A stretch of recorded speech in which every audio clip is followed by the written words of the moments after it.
Hey folks, this is Vint with Dad's Gaming Addiction, and today we're going to check out Din's Legacy. This is a game that you can find on Steam's Early Access program for about 20 bucks. I stress Early Access, that means the game is still under development, and as such, everything that you're about to see here is subject to change. With that being said, the game is due to release out of Early Access in about 10 days as of the date of this recording. So what you're seeing here, for the most part, should be what you get should you buy the game whenever it releases. So I've played this game for about, I want to say an hour, 2 hours, and based on my play experience so far, this game reminds me of Zombicide, which was released by the same developer. There is a game called Din's Curse by the same developer that was released, I want to say, 7 years ago? 6, 7 years ago, something like that. Zombicide being more recent. So this game seems to be very similar to both games, and more so to Zombicide. Zombicide being a game where it was a top-down action RPG, there are town management aspects, you could recruit people to your town, you could go out into the world, complete quests, you can get more gear, and like this developer seems to have the same repeating pattern in their gameplay mechanics, in the sense that this is not a typical action RPG in that there's a clear beginning to end. Basically, you start off with the ability to create a world, whether it be tiny or moderate-sized or large. You can customize the parameters of this world, and you're given an objective for the most part. And if you complete this objective, you'll be able to leave the world completely, and then your character will save, and then you'll be given the option to create a brand new world, or you can keep going in the one that you have. So you're going to be creating new worlds as you play, leveling up a persistent character as you go. If you've played Zombicide or even Drox Operative, which I really enjoy, Drox Operative I think is my favorite in the series, where Drox Operative is more in space. But if you've played games like that, then you'll be very familiar with how this works. It's almost like, you know, you're diving into a game that you're already familiar with, but there are some weird mechanics that I think set this stuff apart from the rest of them. For example, there's a mutation factor, where instead of just leveling up level by level by level, like you normally would in RPG, there's also a mutation, and you can actually choose another class and mutate skills from their trees into your own that you started with. So it's actually quite cool. Let's go ahead and take a look at it. Options menu, there's graphic options, screen resolution, full screen, gamma, advanced stuff. Now, I'm not going to read this off to you. Feel free to pause the video right here should you want to see more of this in greater detail. Going back to sound, it's just master sound effects music. The music, I will say, is quite repetitive. If I'm fighting monsters in the environment, it's the same track. It starts and then it stops. It repeats over and over again. Every time I get into a combat and then I complete the combat and then I come across a new combat, the track keeps over and over and over again. It's just very, very annoying. But that's just my opinion.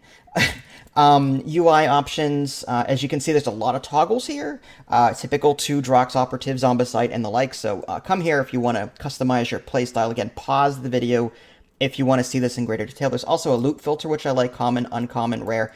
One thing I would like is this does not follow the typical loot system that I'm familiar with, where white is common, green is, white is like basic, and then you've got green, which is like normal, and you've got blue, which is rare, and purple, which that's the typical RPG that I know, and orange is like legendary.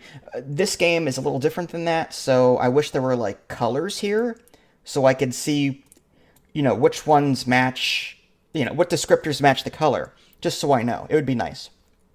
All right, so let's go ahead and configure input and multiplayer options. You can see server data rate, low bandwidth, individual. So this is a multiplayer game. You can play multiplayer with this, as you can see here. I'm only on one playthrough so far, but you can create multiple characters if you want.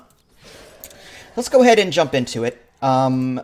Because this game is the kind of game where you're going to be creating multiple worlds and leveling up a persistent character, there's no way I can get through one playthrough with you in a 15-minute session, but I just want to show you around, show you what it's like, and then you guys can explore it on your own. Maybe I'll live stream it, you know, at another time. But if I wanted to create a new character, I could do that, and there's different classes that you can choose between. Now, a lot of these are locked for right now because I have to complete achievements. Like this one says, Unlocks after winning 10 scenarios, all characters combined. 1-0 scenario. I haven't even beaten my first scenario so far, and I'm about an hour and a half into it. So you're gonna get a lot of playtime out of this, assuming you can stick around for the graphics. And this is 2019, and the graphics are just compared to Diablo 3. Like, this does not hold a candle, graphic-wise. But if you're going to stay for this game, you're going to stay because of the mechanics and your love of the developer's way of developing these kinds of games. So there's an assassin class, and you can see on the right-hand side, there's various skills you'll be learning. And every time you start over, you're going to start back at level 1 again, and you're going to, so you're going to create a character in that one world. When you leave that world, you reset. But you're still persistent in your overall world level, so to speak. So it's kind of like a roguelike kind of, sort of. There's a healer class, there's a fire mage class, which was the character I picked for my first playthrough, archer, hunter, necromancer, and minstrel. No, I just unlocked the archer, so you won't have access to that in the very beginning. So yeah, and you can choose male, female. There's hardcore, semi-hardcore, permanent characters, semi-permanent, slow mutation. These are all to make the game harder, so it's up to you. Character name, male, female, yep, random specialty. Okay, so I'm going to cancel that, and I'm going to load up my character here. Yeah, play. Actually, I'll just resume, that's fine. Okay, so here we are. If you're familiar with Zombicide, then you'll know that there's a town management aspect to it. You'll have gates on all 4 sides of your encampment, and you can put doors down to make them stronger.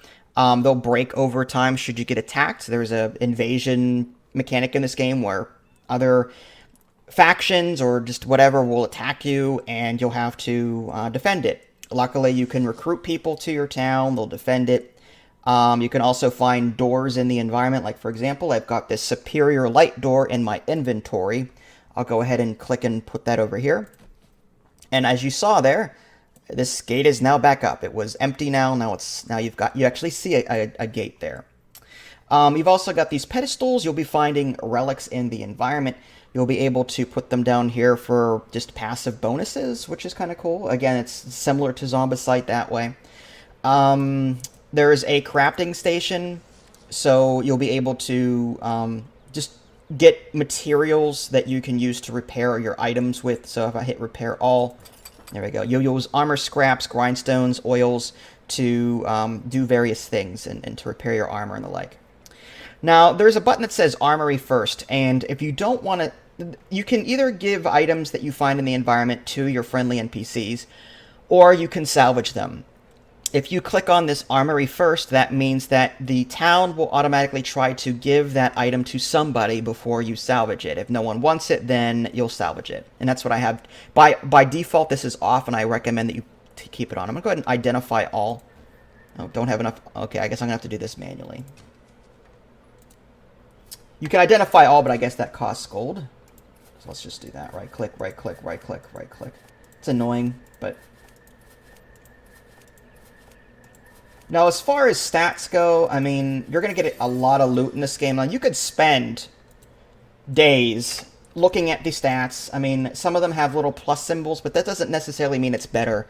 Like, sometimes you'll right-click on an item that has a little green plus down here, thinking, okay, that's an upgrade, right? When you click on it and you equip it, sometimes you'll still see a green plus, meaning that the item that you just unequipped is better than the one you just equipped. So it's like there are certain attributes that are better either way, so it's going to give you a plus green. I don't know how that's calculated and all that jazz, but just be warned that it's not always an upgrade, but I've just been right-clicking and keeping whatever. I'm not that OCD about it. I probably should be.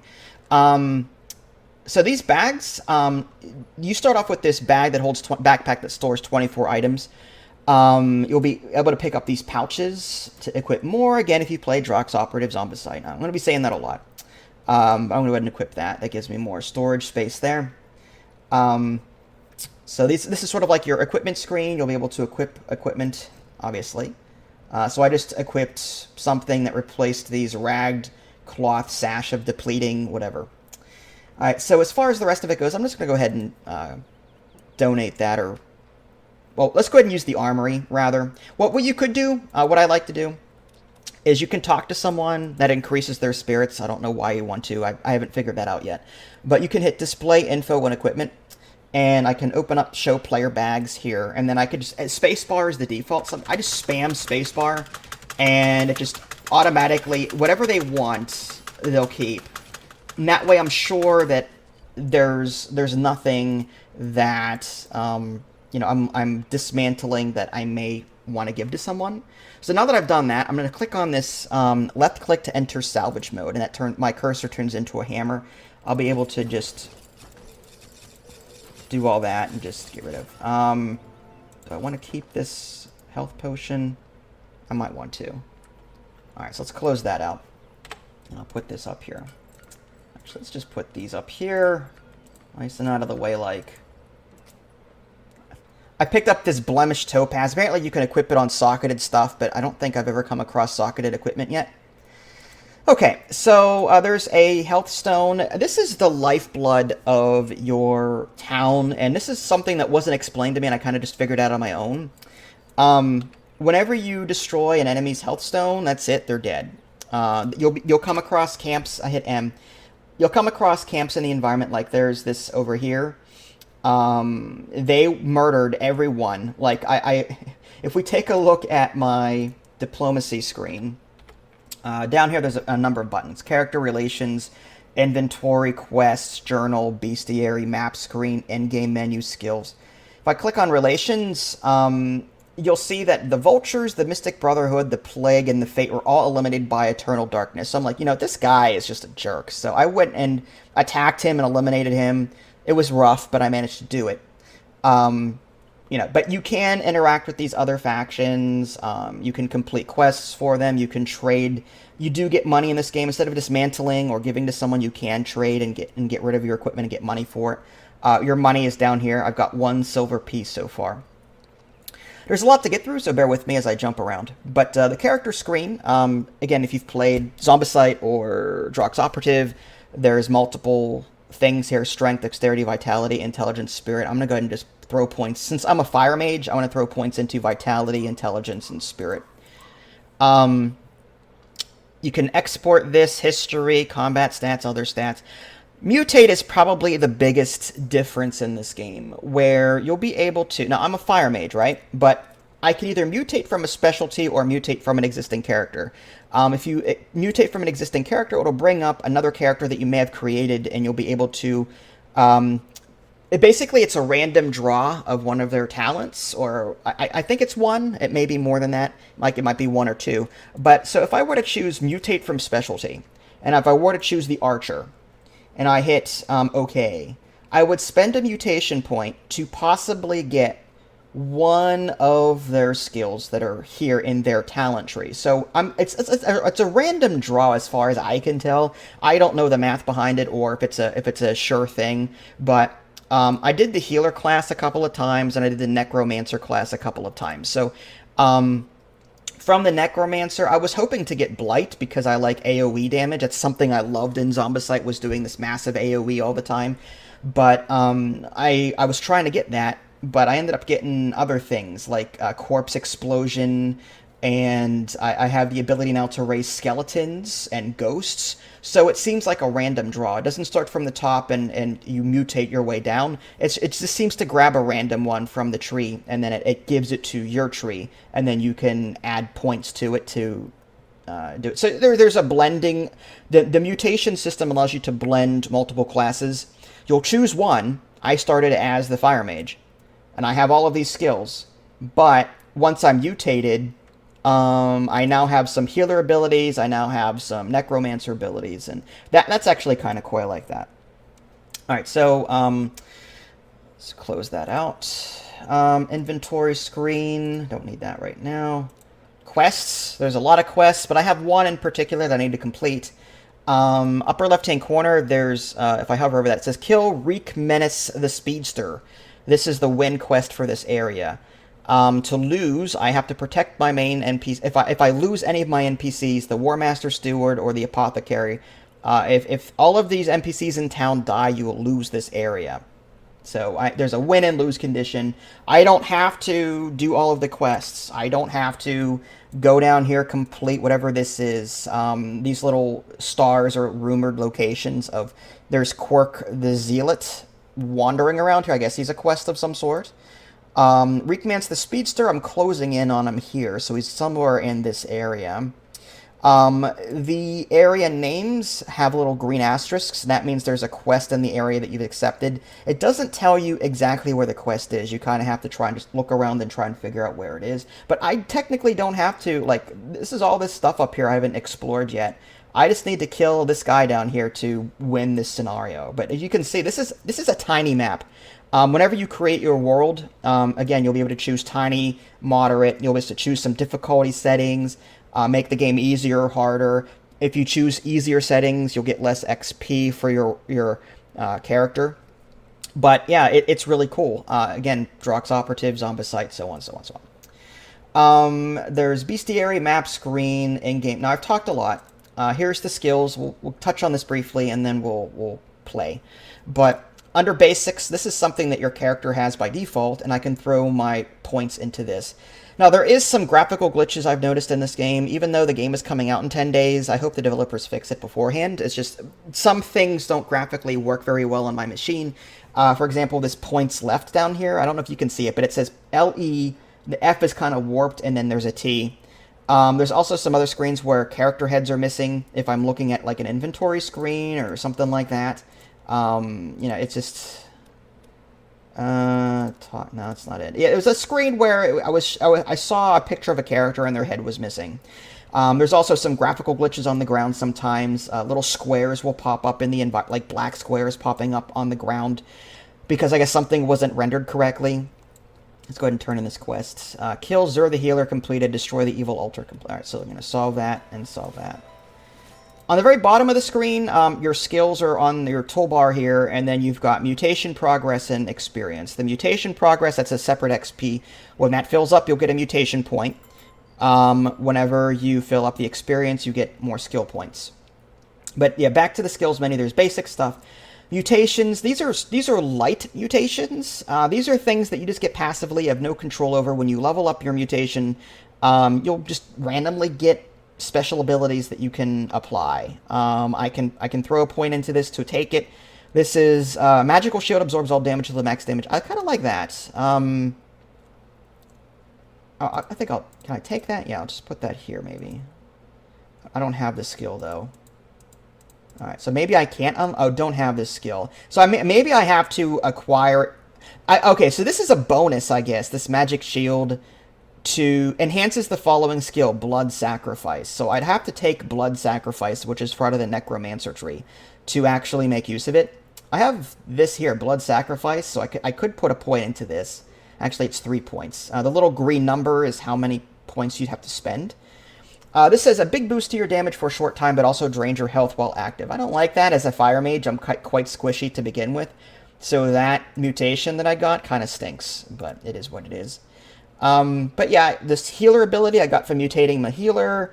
I started with fiery blast. This raised skeleton ability, I can put multiple points into that to level it up. I got that from the Necromancer tree, life leech, and so on. Okay, so let's go ahead and play a little bit here. So there are warp gates similar to like Diablo. You click on these things, you choose a gate, and you teleport to it. So this ruby scorched gate will teleport to. You can equip people to your party if you want. I don't really care. You can also switch between multiple... There's 2 different weapon and shield sets that you can toggle between, so just make sure you've got that. I find that you can left-click on people to... You've got a primary and secondary attack, left mouse, right mouse. I find it easier, though, to use the 1, 2, 3, 4 hotkeys, because if you misclick on someone, you end up moving forward toward them. And as a mage, that's bad. You want to kite them. So rather than try and click on them as they're moving... Just hit the 1 key or 2 key, whatever your spells are, and you'll stand in place. You can also stand in place by holding in control, but I just find it easier to use my 1, 2, and 3, 4 number keys. It's much easier that way. Let's go ahead and raise a skeleton while I'm thinking about it. I need a dead body for that.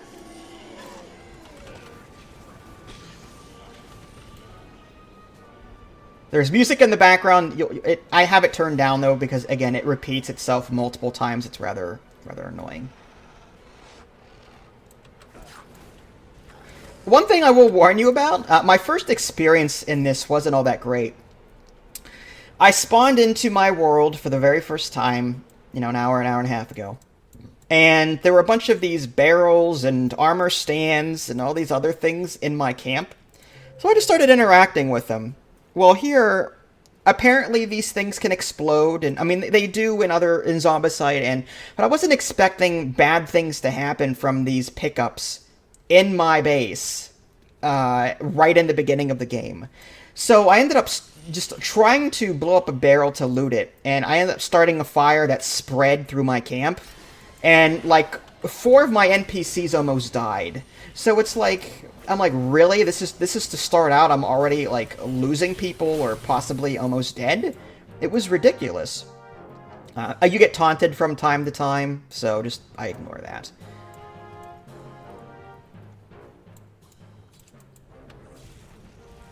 So yeah, like, just be cautious just know that whenever you spawn into a world and you're level 1 and your base is all new and all that, if you try looting things from it, just be wary that you may get poisoned or whatever and almost die. I recommend a self-healing character. If you're gonna play this solo, either take a class that is tanky, and then, like, I chose the Fire Mage and I was really squishy.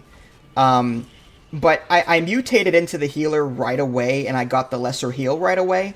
Whether or not you're going to get the heal on your first mutation is anyone's guess. But I was lucky to get the lesser heal, so I was able to have a mage that could self-heal and do some decent damage at range. Your mileage may vary on that, but if you're going to play solo, recommend a character that can heal in some way. I've also got Life Leech, which is nice, so any non-basic attack I do also heals me. What my next playthrough is going to be like, if I choose the same class and try mutating again, is, again, anyone's guess. Okay, what is that? Some of these guys are, like, elite, so you gotta be careful. Okay. I will also say the balance is a little weird in this game. There are some enemy mobs that will... Like, you'll be able to take down mobs of one level and they're fine, but then you'll come across mobs of the same level that are different, like, the difference between, say, these things, whatever these things are, and, say, orc scouts or whatever. Some of them will one-shot you without any warning. Like, you'll be going along, mowing down everybody, and then all of a sudden you come across something that just wiped you into tomorrow. Like, you weren't expecting it. So it's like, it's just weird that the balance is sometimes off, but just be wary that no matter how well you're doing, there's probably going to be an enemy that's going to beat the crap out of you, even if they seem harmless. So always pay attention if you can. Right now I'm just trying to kite these guys. Again, staying still as a fire mage, bad idea. Doesn't help that there's frost effects on me. This guy seems to have some sort of frost ability.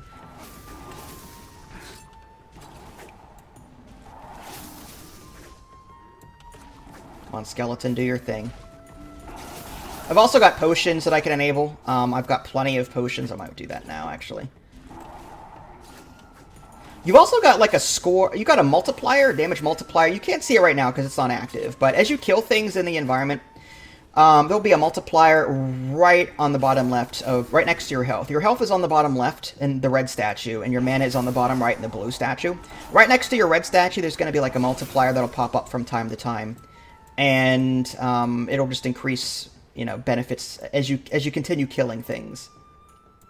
I think that's everything.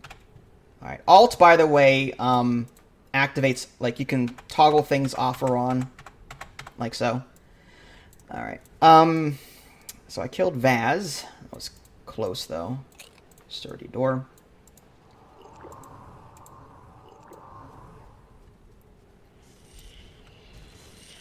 But as you can see, like I was saying earlier, like, if you can get past the graphics, like, it's quite enjoyable. But like I said earlier, this game is still, like, this is 2019, and you still got the same graphics that, Zombicide and Drox Operative had.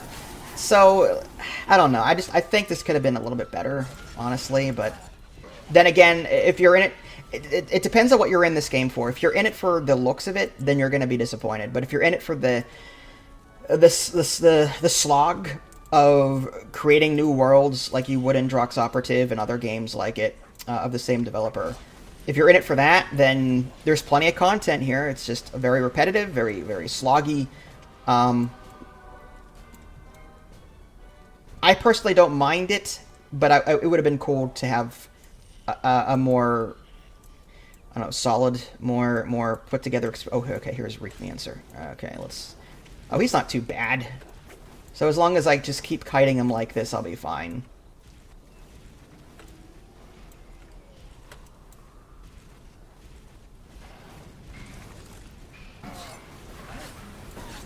I can't move. Okay, phew.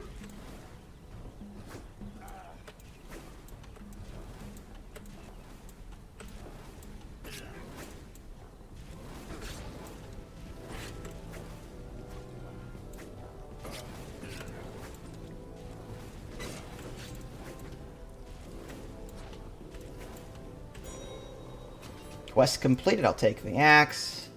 Area 1. When you are done with this area, click on the blinking icon in the upper right-hand corner.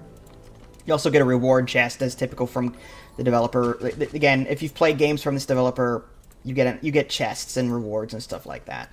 I tend to ignore the white things now, unless it's a door that I need to replace in my base. Alright, let's go ahead and head home. There's a teleport stone. You can only use it once per world, but now that I'm done with it, I don't care. I'm going to go ahead and just solve these quests real quick. And I can put things into a shared stash or player stash. This will allow me to keep things from playthrough to playthrough. So if I come across something really good for a different class, but I want to use it for... Like, if I want to create a different class next time or mutate into a different class next time that uses axes, say, and I can't use them now, I can stash them and then use them later, which is kind of cool.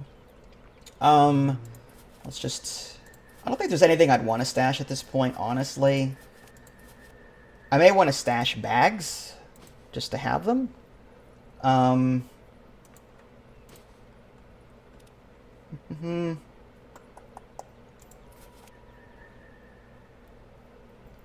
don't really need to stash doors. I'm not that worried about doors. But look at all these X's. These are things my current class cannot use, but a future class may be able to use. The yellow X means that I can equip it, but I don't have the necessary attribute, in this case strength, in order to equip it. Cedar torch, I guess I'll equip that. Alright. I don't know if I get to keep the weapon. Oh, slot can only hold bags. Oh, okay, well. I guess it would be helpful to put all of that here if I can. Let's put that here.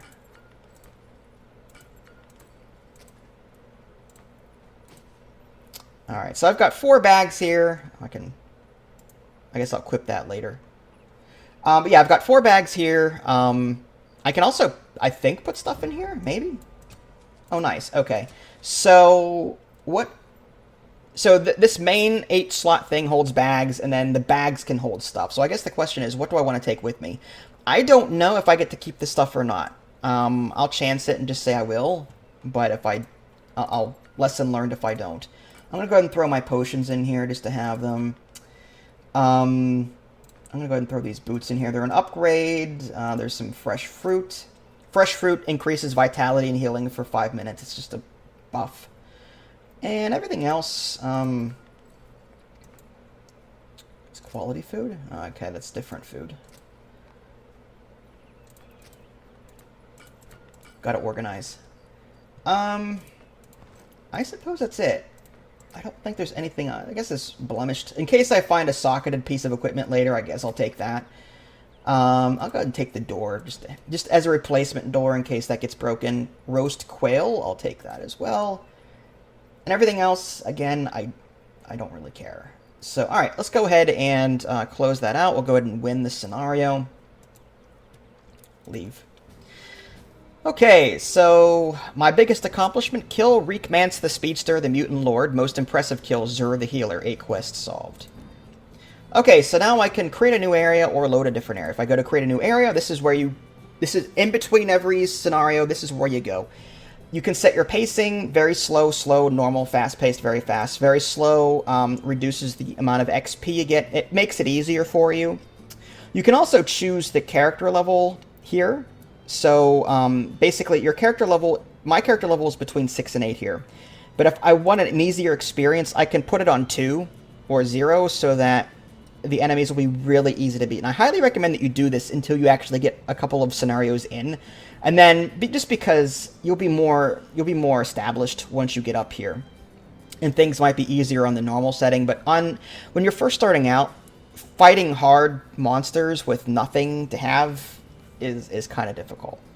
Area, random, tiny, small, medium, large, huge, region, new region, or the last region I was just in. There's World War or random scenarios there. Exploration, less monsters than usual. You can focus on exploring. More monsters than usual. Low stress, you get 15% less XP. But you can enable dangerous monsters or raging hordes, or all levels are connected, so you can... That way you don't have to explore and figure out how all the different areas are connected. Now, the difficulty... There's normal right now, but it looks like, yeah, I need level 25 character unlocks champion, all the way up to ultimate. I need a level 100 character unlock the ultimate difficulty. So, like I said, there's a lot of, I guess I have to create a new one to continue. There's a lot of, I'm going to put this on too. There's a lot of replayability here. It's just, it's not very great to look at. But if you don't care about the graphics, and you don't mind, you know, it's just, again, weird graphical glitches. Okay, whew. For a minute there, I thought my town was on fire. Okay, this is what I'm talking about. If I were to break these, there's a possibility that... Yeah, see, that happened to me in my previous playthrough. So, just be warned that barrels do explode in your base. If you're trying to loot stuff, bad things can happen. So, just be wary of that, and act accordingly. If you guys haven't already, subscribe to me on Twitch and YouTube. That way you can stay up to date with any new content I'm going to publish. This is Vince. Thanks for watching, and I'll catch you guys next time.